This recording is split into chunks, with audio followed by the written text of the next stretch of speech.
যারা যে যেখানে আছেন কনস্টিটিউশনের 84 নম্বর 78 নম্বর পাতা খোলেন।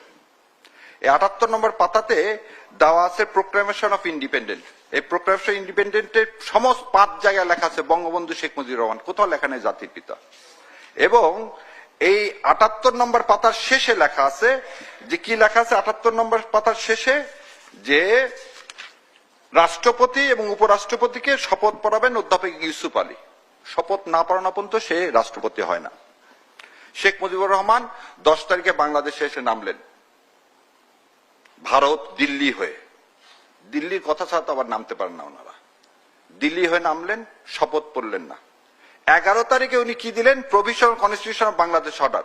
শপথ ছাড়া নিজেকে রাষ্ট্রপতি ঘোষণা করতে পারেন, তাহলে সে একজন প্রথম বাংলাদেশের বেআইনি রাষ্ট্রপতি, কারণ সে শপথই নেননি। আজকে যে সনদের কথা নিয়ে আর তুগলুকি শুরু হয়েছে সেই 72 সালে 11 জানুয়ারি। এই পেজ নাম্বার কত সেটা বলে দিই, 84 নম্বর পাতায় কনস্টিটিউশনে উনি নিজেকে ডিক্লেয়ার করলেন। 84 নম্বর পাতা দেখেন, 84 নম্বর পাতায় নিচে কি সাইন করছেন উনি? বাংলাদেশের রাষ্ট্রপতি হিসাবে Sheikh Mujibur Rahman, president of the people's republic of Bangladesh. Fraud কাকে বলে? মুক্তিযুদ্ধের সাথে প্রতারণা, মুক্তিযোদ্ধাদের সাথে প্রতারণা।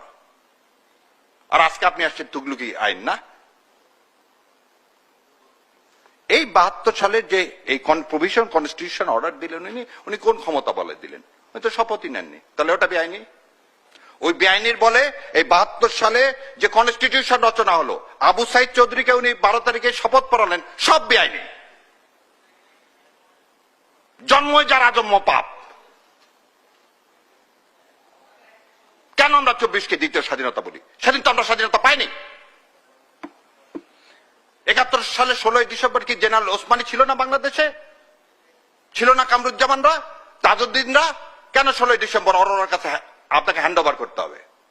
কেন আমার কনস্টিটিউশনের ড্রাফট রেডি করে দেবে ইন্ডিয়া? ও, এই কথা আপনারা বলবেন না। আপনারা একদিকে যে বলবেন, এক পেতা হয়ে বলবেন। কোনটাকে বলবেন? জুলাই সনদ।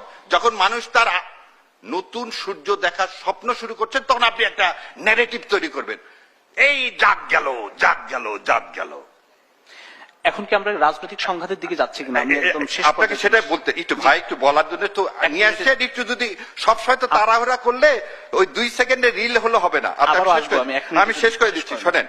রাজনৈতিক সংঘাতের কিছু নাই, সত্যকে মেনে নিতে হবে। বাংলাদেশ জামাত ইসলাম এবং আমি বলবো বিএনপি, এই দুইজনের মধ্যে একটি বিভেদ তৈরি করার জন্য এই সমাজে কিছু লোককে ইনচার্জ দেওয়া হয়েছে, যারা সরাসরি এই দুইটা দলের মধ্যে একটা বিভেদ